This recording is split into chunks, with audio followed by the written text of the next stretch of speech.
Multi-hazards, protecting communities. Hello, this is the Multi-Hazards podcast, where we take a deep dive into issues affecting the world today, and the overarching objective here is protecting communities. So what we're going to do today is we're going to look back at this 1 year of multi-hazards. Yes, it has been 1 year already. This show, it started back in May of 2020, and now it's at the end of May 2021. So time has been flying, and here we are. There's been so much that has happened through this podcast, and I'm so happy for it. And we're just going to do a little bit of reminiscing, I could say. And we're going to look back at what we've done and some of the behind the scenes moments and processes, and also we'll take a look into the future. So enjoy. So let's start out with a territorial acknowledgement. What is this? This is where people like me who live on stolen First Nations land, we acknowledge that this is basically their land. It is very important. It's something that many people here in Canada where I live, this is what we do. And even though, for example, I didn't physically go out and capture this land, my ancestors, maybe some of them did, I'm not sure of it, but they came here and they benefited from it. And this is a reality. And I'm kind of stuck here now. I can't really go back to the old country of Norway or Denmark, etc. But this is a reality that I acknowledge as a settler. Now, I'm using the text from the neighboring Kwantlen Polytechnic University, or KPU, and here we go. We work, study, and live in a region south of the Stalo, aka Fraser River, which overlaps with the unceded, traditional, and ancestral lands of the Kwantlen, Musqueam, Katsi, Semiahmoo, Tsawwassen, Kikite, and Coquitlam peoples. These are the names of the precious First Nations groups who dwell near me here in Greater Vancouver on the west coast of Canada. Now, I have some innovations that I'd like to try out today in this podcast. And I want to say thanks to my upcoming guest, whose name is Gazali Ohorela. I hope I'm saying it right. He's a campaigner and advocate for Indigenous rights and interests. And his own podcast gave me some ideas for this one here. And his podcast is called the Gomaluku Podcast. So here we go with the episode. What I'm going to do is I'm going to have a weird computer voice asking me questions, and I will answer. I know, I'm just trying out something new. So here we go. So, Vin, it's been a year since you started the podcast. Where is Multi-Hazards at now? Where is Multi-Hazards at now? Well, I think I have to unpack and decipher this question as I go along. But, yeah. Well, I'm letting out some of my trade secrets here.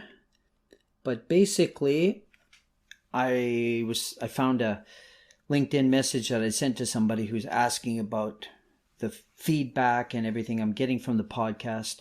And I was talking about the unique downloads, which is one of the metrics for measuring podcasts. And so I started May last year, and by October, so that's after 5 months, I was up to about 2,584 unique downloads. And so now, I think it was just like yesterday or the day before, Multi-Hazards passed 10,000 unique downloads. So I'm at like 10,027 right now. And so it's growing exponentially, right? Just like so many other things in life. I'm very happy with the growth. And there are some episodes that get a lot of hits and then some that don't. And it varies too, because some episodes, for example, they'll just kind of lay dormant for a year. And, well, I guess I won't say here because I've only been around for a year, but say for a few months at least. And then suddenly it goes up. It starts like getting a lot of hits. A lot of people start listening. So it's always changing. So I try to mix it up, have a variety of topics, and I'm trying to improve the formula as I go along, do a better job. Any specific feedback, such as praise for something particular? Okay, that's the kind of question I love. Getting to the positive first. But that means the negative's coming after, doesn't it? Oh well, let's start with the positive. So yeah, basically, so there was a young person on LinkedIn who is currently a student in emergency management, texted me on LinkedIn, said, "Your podcast is of utmost quality and importance. I've recommended it to several people who are interested in emergency management. I hope my blog will be as good and useful in making our communities safe." So she has a blog, and I can't find it at this very moment, but it's just good. I want to make this point here. It's just good to see that people who are not necessarily graduated and in the field yet, they might be seeking jobs or they're still in school, but they're already putting material out there for whatever field they're getting into. And in this case, it was emergency management. So it's really encouraging to see people blogging and podcasting who are trying to get into various fields. And of course, there's people who are already in the fields who are doing it. So I was just really encouraged, and especially seeing that this person was a youth, right? And I'm older, and that's one of my goals, is to make an impact on youth, because hey, they're the future. Now I did get some other feedback here. Let me take a look. Yes, I had a guest, Dr. Jean Walton, and she said she's a regular listener and she appreciates how I weave my own stories into the conversation. And after the interview I did with her, she wrote to me, she said, "I just want to say a quick thanks, Vin. That was exhilarating. You are a master podcaster." So I don't know if she was kind of laying it on a little thick after that, because I don't really feel like a master podcaster. I'm just doing my thing and just trying to do as well as I can over time. But hey, you know, if people feel exhilaration after they've had an interview with me, well, that's really great too. I appreciate it. So yeah, Dr. Jean Walton, she was a very good interviewee. And what was the name of the podcast? It was on safekeeping. Yes, check that one out. Now, here's something else. I had a guest. He was actually my first guest back in May 2020. He informed me, like he actually wrote me a note, and he just, said to me, "It's great to see how many quality episodes that I've been publishing." So, because he's sort of seen my evolution. And I have been contacted by other podcasts to do collaboration. That hasn't happened yet, but I've been contacted by one from Canada, a couple from Australia. We've talked about it. So, we'll see if I can maybe reach out to them again and see if we can, get together and make something. Now, another thing too is, let's see. Yeah, I've been contacted for people wanting to be guests. Now, typically this is reps, marketing reps, and they're trying to get whoever they're representing into my podcast. So I don't know if they're just kind of looking on a list online and they don't really know what I do or what my podcast is all about, but they have reached out to me. So I had a biologist. That podcast didn't work out. But then I had a young politician and activist from New York, and that did work out. And his name, let me get it to you here. Yeah, Dominic Frangillo. So we did a really awesome podcast last year, and it was called Community Leadership and Protecting Our Home. And I believe, when was that? That was like sometime last summer. So it was really, really awesome. And oh yeah, Dominic, he actually mentioned during the podcast that even the theme of multi-hazards is very crucial for everybody, because this is, for example, our common interest was climate change. He said because of climate change, we have multiple hazards kind of hitting us one after another, and then oftentimes it's simultaneous. We'll get simultaneously, is that how you say it? We get them at the same time, and you've got to learn how to sort of go with the flow, whether the flow is, a good flow or a bad flow, but you got to flow with it or you'll be in trouble. So I did mention to somebody else in a LinkedIn comment, I said, The slow grind to grow an audience is fun, but requires a lot of patience, strategizing, and networking. And we'll talk a little bit more about the networking. So anyways, this is just some of the positive feedback that I've gotten. Really encouraging, actually. Really, really strengthening my resolve to keep going and to keep making better podcasts. How about any criticism? What was it and how did you respond? Whoa, that's a great question, and also a bit scary. So I did get some criticism, and typically, I don't get people messaging me with criticism, so everybody out there, don't start.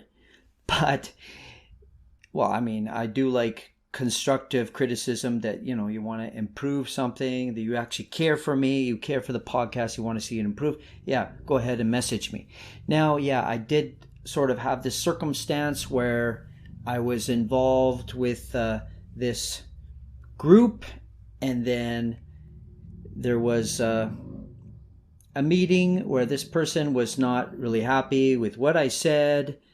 And basically, when I tried to apologize, then through an email, that is, the person sent me back an email and criticized me again, didn't accept the apology, basically, and then also criticized my podcast. And it's really funny, but this person actually blocked my Twitter for both of my podcasts. They blocked both of the Twitter accounts. Now, it's kind of funny because this person is kind of going out of his way. So anyways, I'm not really a fan of this person because this person is, one of those people who, if they hear Black Lives Matter, they're out there defending the police and what the police are doing. So, it's this kind of person who is basically on the opposite end of the table from me.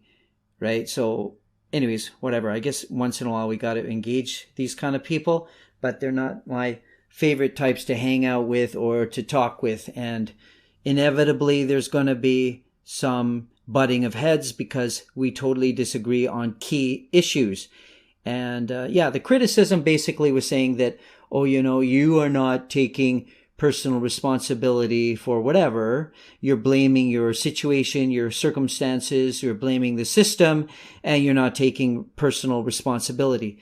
And I totally disagree, right? Because I do believe that I take responsibility. And of course, I'd like to improve at that. I want to get better at doing that. And of course, this is reflected on the podcast. But I think systemic problems need to be talked about. And you cannot just, every time somebody brings up systemic problems, you start blaming that individual. You say, what's wrong with you? You have this, you have that, right? So, I could say a lot more about that. Let's just leave it there.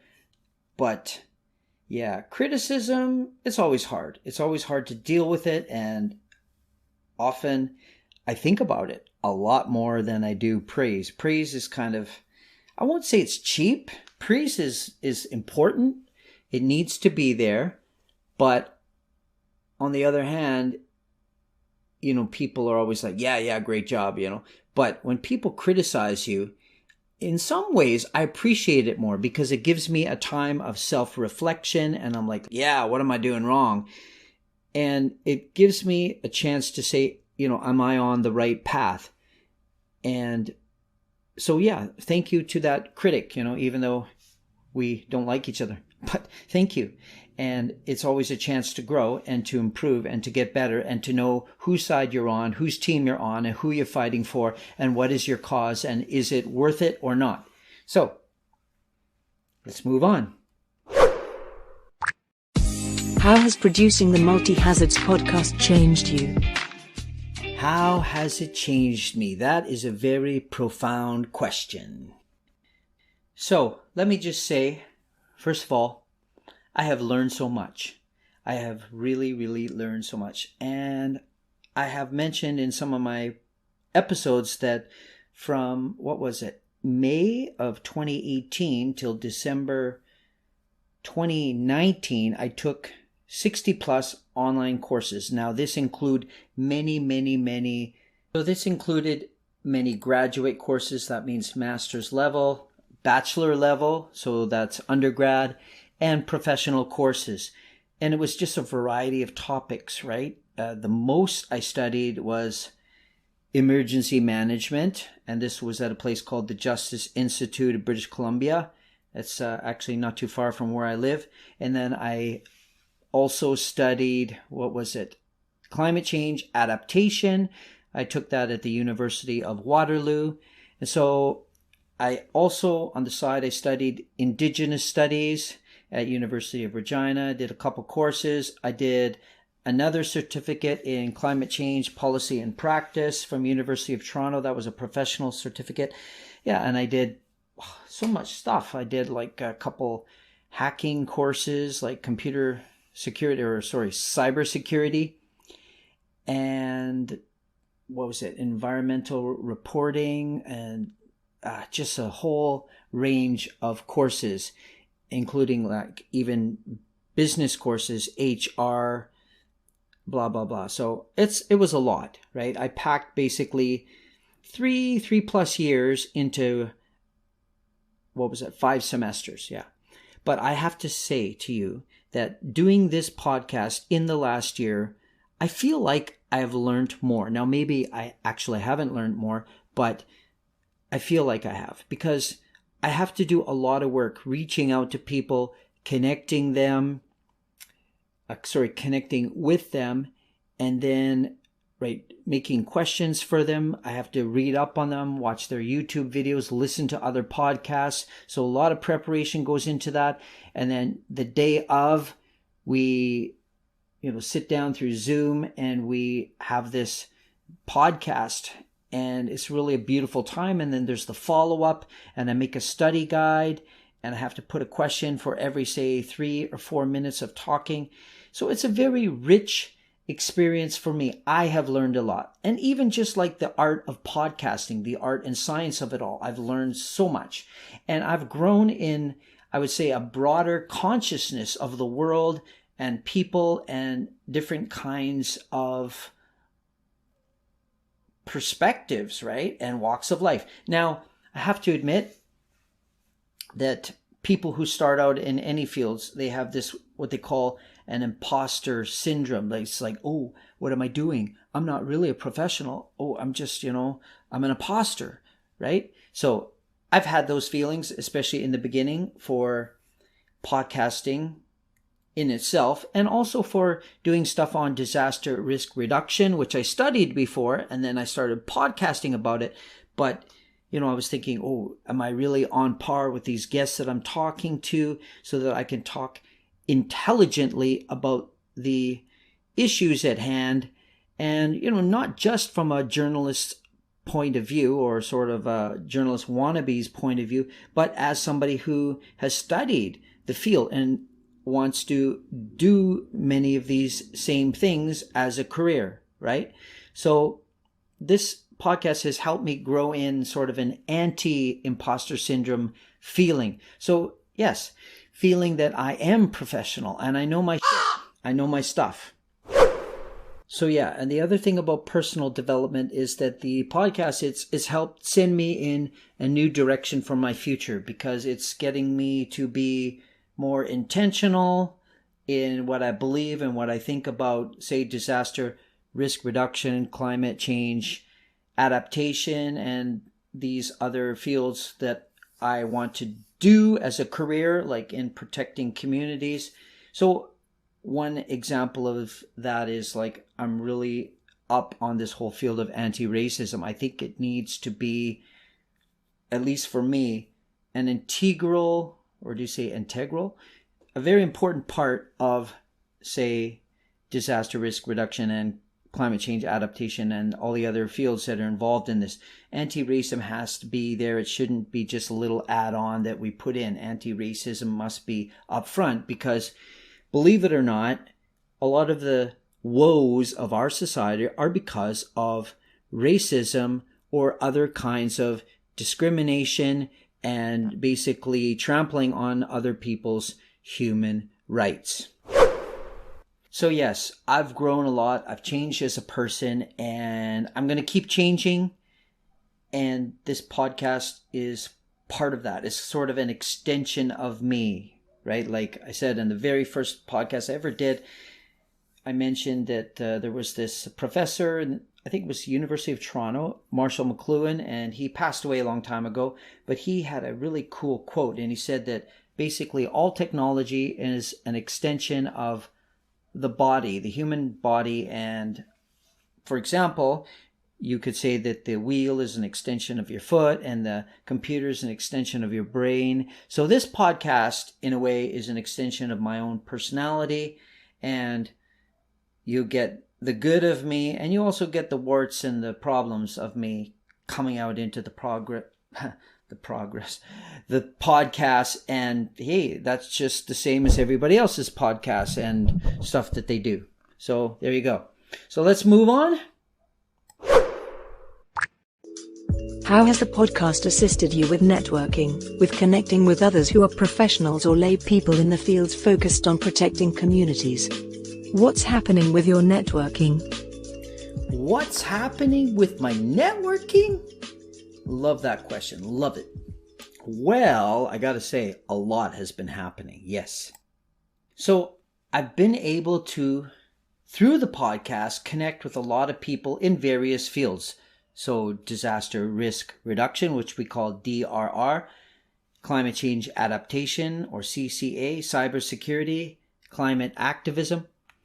And I've been able to connect with a lot of people from different walks of life. And for example, ethnically, people who are indigenous from Canada or other places. And then also African Americans, South Asians, Asians, and Westerners from US, Canada, Australia, UK. So basically the Anglophone nations. And yeah, the English is a universal language, not because it's a great language, it's because of British imperialism before. So that's how it sort of won the day in the whole language contest. So it's just a practical thing to connect with people because that's my main language, English, even though I do speak a bunch of other languages. So who knows, I might reach out into other languages. It brings a logistical problem, though, trying to translate that into, say, this is mainly an English-speaking podcast, but we'll figure it out. But just ethnically and linguistically, I've been able to reach out to a lot of people, and young and old. It's really great. I really have this vision for young people, so I want to connect with them a lot more. And academics, people who are working in universities, who are researching many of these topics, I've been connecting with them, and people who are professionals working in emergency management, climate change, different parts of it, different angles that they're taking. I've been interviewing youth in school, connecting with them, and other young people who are running their own organizations. So it's a really broad spectrum. So just reaching out to people, say on LinkedIn or through email, and then it's not everybody. I'm trying to think what's the percentage, the rate where people respond to me. Maybe less than half, maybe say 33%, a third of people are responding. So, I need to actually go back in and do some statistics there, but it's unbelievably a lot of people that you wouldn't expect to respond. They do respond, right? And then, of course, there are the times where there are people who you think would respond and they don't. So whatever. It's just a game that keeps changing every day. But even networking with people that I could potentially work with in the future, yeah, there's a lot of possibilities that present themselves. But if you're just a loner sitting in your home, not knowing how to connect with new people, especially in a professional field that you want to get into, believe it or not, podcasting is a way to do it.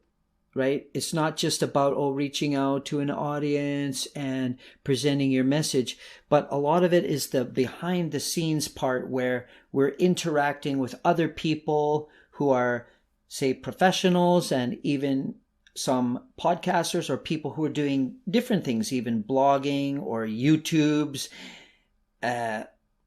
YouTube videos, and it's just a variety of people, but we're all trying to get a message out to the world. And for me, it's basically a progressive message, meaning I want the world to change. So as you can tell, I'm not a conservative who believes that the world should sort of be conserved the way it is. I believe in being conservative in a lot of ways, but not in this way of, just keeping things status quo. I don't think things status quo, the way things have been, it's not healthy, it's not good, and it's only benefited a few people. So we need to change it for more and more and more people. And that's what this podcast is all about, protecting communities, especially those who have traditionally not been protected. So let's move on. What's your method? How do you produce your podcast episodes? So you want to know the method behind the madness? Yes, I will reveal to you my inner secrets here. So to start the podcast, I was like, what do I do? So I actually reached out to a couple people who made some nice podcasts. And one of them was actually one of my professors.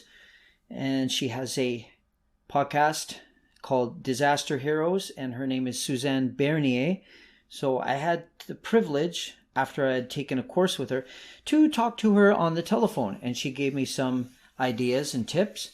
And then another person who gave me some in-depth insights into it is Doug Parsons. He does the climate change adaptation podcast called America Adapts.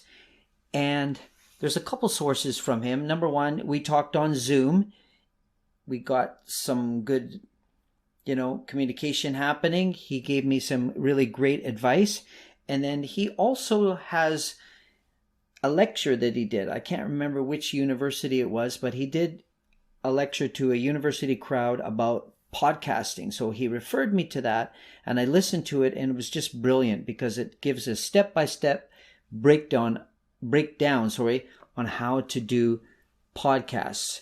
And then, of course, I listened to some YouTube videos and other podcasts about how to get your podcast off the ground. So, yeah, I picked a platform, and I basically, after shopping around a lot, I thought, I'm going to use the same platform as Doug Parsons and America Adapts. And it's worked out so far after a year. Yeah, it's really worked out. I use Liberation Syndicate or Libsyn, and it's okay. It's doing its job. It doesn't cost a lot of money, and I like the platform, and who knows if I change in the future, but right now I'm satisfied. So if you are a podcast platform, don't reach out to me. I will do my own research and find you. Thank you. And I bought a microphone. Now, I know my recording sound is not the greatest in the world, and I've tried a lot of different ways to get things happening, but this microphone I use, what is it called again? It is called Audio Technica. So yeah, AT 2020 USB Plus cardioid condenser microphone. So it does the job. I mean, I could probably spend a lot more money, and this one was like what? It was like, I think somewhere between 150 and 200 Canadian dollars. Yeah, it was a lot of money, especially for somebody like me who doesn't have a lot of money to begin with.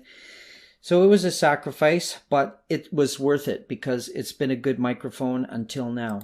And so what else have I been doing? I use recording software, a free one called Audacity, and it works pretty good. I have to say, it's free. You have to figure it out. It takes a few weeks of recording and stuff like that. Well, it could take a few days if you do it like intensely, but it's pretty good. Audacity, I highly recommend it. And then, you have to write up episode notes, and I've sort of got a template that I've been using and changing and refining over time. For the podcast, you also have to find free pictures. So I go on, Unsplash is my favorite one. I've got Pexels, and then I got Pixabay, and there's some other free ones once in a while I can use. And then I need what you call a resizer. So there's a website called BeFunky. It used to be really great for collage making. I used to make a lot of collages, but they kind of limited it to like this square thing where it's only 4 photos in it. So I don't like their website anymore, and I haven't really found another collage making website, even though I've searched around. So if you know a free one where I don't have to register and I could just like make this stuff and then download it, that would be great, because BeFunky used to be like that. But now I just use BeFunky only for resizing, because you have to do like thumbnail size, you got to do wallpaper size, you have to do a couple other sizes. So you need that for uploading your photos to the podcast. And it takes a while to get used to the platform and to recording and to even market it. So for example, marketing, I market it on LinkedIn. I market it on Twitter, Instagram, and I used to put these things on YouTube, right? I kind of went about 30% of the way until now, 40%, and then I gave up because I was just fed up with YouTube, where you see the views and you got like 3 people who've watched your episode, and after a couple months you feel like, why did I spend all that time uploading it to YouTube? Because it's a lot of work, putting the MP3 into some kind of video maker free software. Usually I use free ones. And then you have to, put the photo on there, and it takes a long time to render it or to make that video. And oftentimes it's not the good quality that I want. And I don't really have time to research and find out what is the way to get the best quality. It's a lot of work making videos, and then uploading to YouTube is kind of slow process. And so I just kind of said, yeah, whatever, forget it, right? It's not really worth it. I might change my mind. I might put everything on YouTube. We'll see. We'll see about that. But right now I'm focused more on the MP3. And one more thing I do is a study guide. So that takes me a lot of time, where I'll go over the podcast. Like usually what I do is I add the intro, I add the outro and the outro music. I put the podcast interview itself or the conversation I've had with the guests. I put it in the middle, like sort of like the sandwich stuff. And then the intro is the one side of the bun, and then the other side of the bun is the outro. And so I listen to that usually after I finished the rough draft, and I make what you call a study guide. So basically every few minutes of talk, I will make a question for it. I used to put vocabulary in there if there's any new words, but it just takes too much time, so I gave up on that. And now the study guide was meant for, say, high school students or college, university students around the world, or just for people who want to follow along. So I don't know how the study guide is being used. I haven't got much feedback. I do have one guest. It's kind of ironic because he said, oh, Vin, your study guides are awesome. And I kind of had this meltdown last year when we were in the second wave of COVID, and I had to, I didn't have to, but I wanted to just like get out there after being in lockdown. And for so many months, I just wanted to get out there and do some physical jobs. So I did landscaping for a month, and I didn't have much time. So I had this podcast that I did with this fellow, and I just didn't do the study guide. So I missed out on, I don't know what, it was like 3 or 4 study guides, but then I started again. So life is not easy, is it? So those are some of my methods of how I do the podcast and how I produce it. I don't know if I've forgotten anything here, but that's in general what I do. Thanks. What are your plans? How do you see the future for the Multi-Hazards podcast? Oh, the future for the Multi-Hazards podcast. Well, as I said before, this is an extension of me, this podcast. So the future is basically about me, unless I pass this podcast on to somebody else. Maybe, for example, if I got a co-host and then I got tired of it and then they could continue. That's a possibility. But yeah, I don't have all the answers for that. The future is quite unknown right now, but I do have some ideas. I'm still very interested in the main topics that I used from the beginning: disaster risk reduction, DRR, and CCA, climate change adaptation.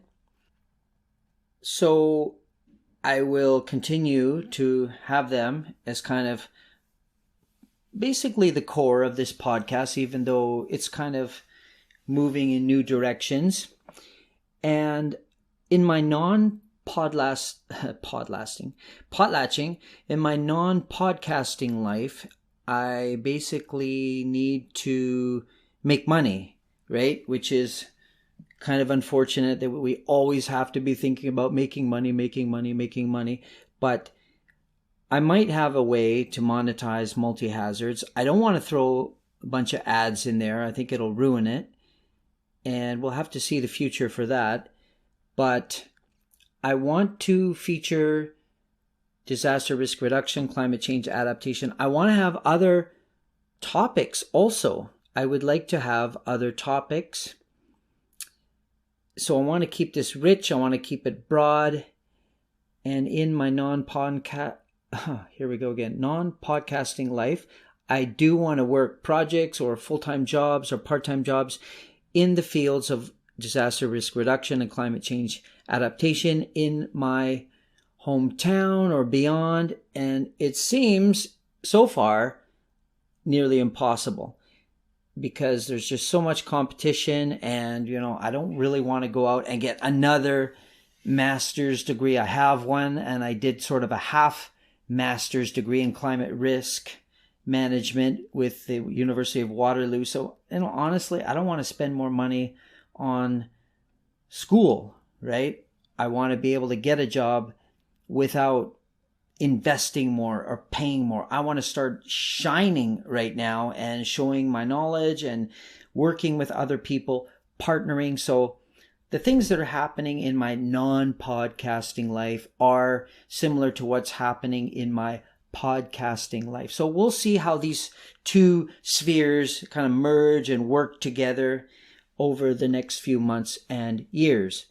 Now, I do want to feature in this podcast, especially people who are the victims of many disasters which happen, usually infrequently, but they're getting more frequent, and also daily life, people who get hit by many problems and troubles in daily life, because this is something that has emerged in the last few months, is that, for example, you look at disasters and you find out that they actually exacerbate or heighten or highlight the problems that already exist in society. That's something I'd really like to look at, and that's also included for climate change adaptation.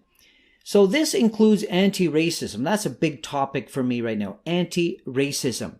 People who've experienced racism, well, basically in daily life, they do suffer a lot in many different ways and aspects. But when a disaster hits, like a flood or a hurricane or a pandemic, for example, like the COVID-19 one we're in now, it hits them harder. So I think that this is something that I need to focus on, and everybody else who's involved in disaster risk reduction, climate change adaptation, etc. Many fields we need to focus on reducing the vulnerability of people who are often hit by crappy things, terrible things.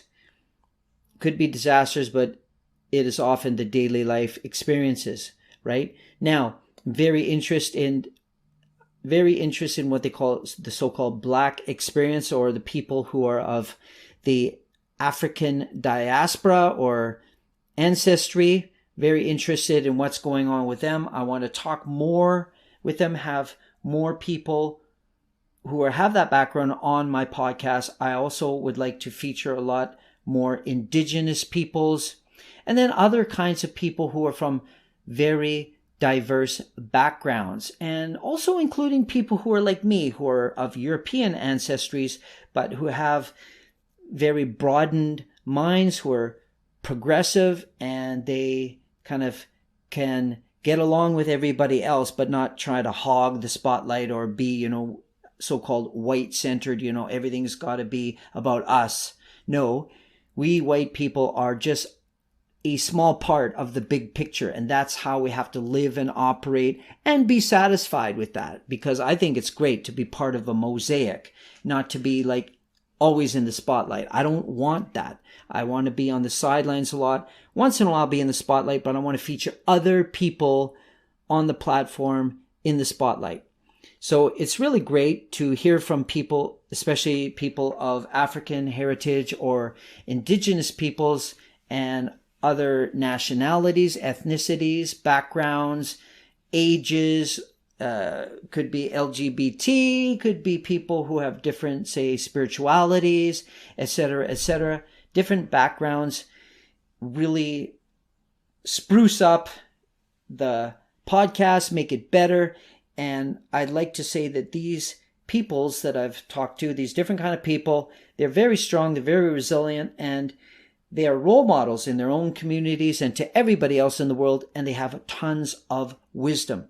Now, another thing this podcast features is, now I didn't want to get too much political in this, but it looks like I have no choice. I do have a choice, but I'm choosing to delve into it because other people seem to be afraid to say it. You can go on Spotify or Google Podcasts, Apple Podcasts, whatever, SoundCloud. You can find podcasts that are, very political. But when you talk about like the fields of, say, disaster risk reduction, climate change adaptation, or other fields where, they're just kind of generically trying to, or specifically help and protect communities, they often don't want to bring up politics because, it'll just ruin things, they think, right? And it does ruin a lot of things. But over the last few years, I have become very, very alarmed about people who I could say they're anti-progressive, right? They're against change. They're basically what we call conservatives, right? They want to stop all change and progress that helps society, right? They want to continue letting people like the billionaires get richer, stay in their positions, and they kind of latch on to that and buttress and support them, while the rest of us, our conditions are getting worse and worse and worse. And they want to support the status quo. They want to defend and apologize for. It's not really apologizing as in sorry. It's more being an apologist for conservatism and status quo and non-change, right? And they don't want to touch systemic problems. They just want to leave the system as it is. So this podcast is against that. I am extremely progressive. And even when it includes so-called progressive people who act like conservatives, I call them conservative light, well, they're going to be sort of on my radar screen. And I don't know how much politics I want to get into in this podcast, but it's something that needs to be addressed, even if it's kind of a little more vague and not like specifically naming names of parties and people and stuff. But I do want to name movements. I do want to name the people, sorry, not the people, but just the movements and the bad ideology of conservatism. I think it's really, it's been a problem all along, conservatism and the stop of progress in many kinds of forms, and it keeps morphing over the years. But if you want to adapt to climate change, you want to stop climate change, if you want to reduce the risks of people from disasters, and you want to improve the daily life of people so that when a disaster hits, it doesn't make things worse, you have to be progressive. You cannot be conservative. And we shouldn't pamper these people who are conservative. We shouldn't cater to them. We shouldn't even let them have the other side of the debate, right? And it's like, oh yeah, here's two sides of the debate. We're going to let them have their say. I don't think they should have so much say anymore in our society. I think it needs to get less and less and less, because they are one of the biggest problems, right? They are trying to bring us backwards to things that are very, very negative, like racism, and they are making things a hella worse for many, many people, and I could say including me. So these people who are conservatives, they really piss me off, and I'm going to probably include that into our podcast, and I'm going to be very, very cognizant of shining the light of being progressive like a beacon. I think that's very key. So that's what I'm telling you, people who are professionals in these fields. You know, you're so worried to speak out. You're just like, oh, I want to keep my job because it's really hard to find another job, and it took me so long to get this job, and, you know, years down the road, I want to think of retirement. You know, people, you have to think of society first, not your own self. You have to picture yourself as part of society and not just as this lone cowboy, cowgirl, individual, Marlboro Man kind of mentality. You need to look at society as a whole, and you need to be out for the common good, not just yourself. And I'm speaking to you, people who are working in these fields, right? Who are, whether you're in government jobs or you're in private companies or whatever, you need to be progressive. Okay? That's an area that I want to focus on without naming too many names and getting caught up in individual events. I want to talk about trends, and the trend should be toward progressive ideas, and changes should not go towards conservative ones, because I've been watching them for the last few decades, and they are a mess, and they are putting us backwards, and we need to battle this, fight this, and we need to promote progressive ideals and not just, you know, sit around and say, what do we do? Or to say, hey, let's just watch them, you know, piss all over us and ruin things. The Trump years in the United States really show me that we all need to stand up to this crap, this garbage, this trash, this plague, stronger and stronger. And yes, I'm calling it out. I'm calling it out here, and I'm not ashamed to do that because I've had enough, and I'm hoping that my listeners have had enough too. So I didn't really expect when I started this episode to kind of get into this and go out with a bang, but this is what I'm saying. We need to make our society better. We need to adapt to climate change. We need to reduce the risk of disasters, but we need to focus on daily life and society as it is and the system as it is. And we need to not just change the system, but we need to just totally reinvent it. We need new ideas, and ideas that are not just Elon Musk or Jeff Bezos or Bill Gates or George Soros or any of these billionaire people. We need to see grassroots, democratic changes, and we need to see people rising up. And this podcast is part of that movement and that trend. And if you don't like it, don't listen to me. But if you love it like I love it, keep listening, keep supporting me, and let's join together on this journey down the river, or you could say up the river, or wherever direction we're going, but we're headed in a very positive direction. And I would like all of you to just join me. Now, that's a lot. That's a lot. I enjoyed this. Now, how about a little disclaimer at the end here? This podcast is meant to be educational and doesn't try to offer legal, medical, and other specific advice unless otherwise noted. And secondly, the opinions that I am saying here, they don't necessarily reflect those of the organizations that I work for or that I volunteer for, or my guests whenever I have guests where they volunteer and work for. And as I conclude this message, I'd like to say I appreciate you, dear listeners. I love you. Just keep at it. Keep listening. It's going to change. It's going to evolve. It's going to get better and better all the time.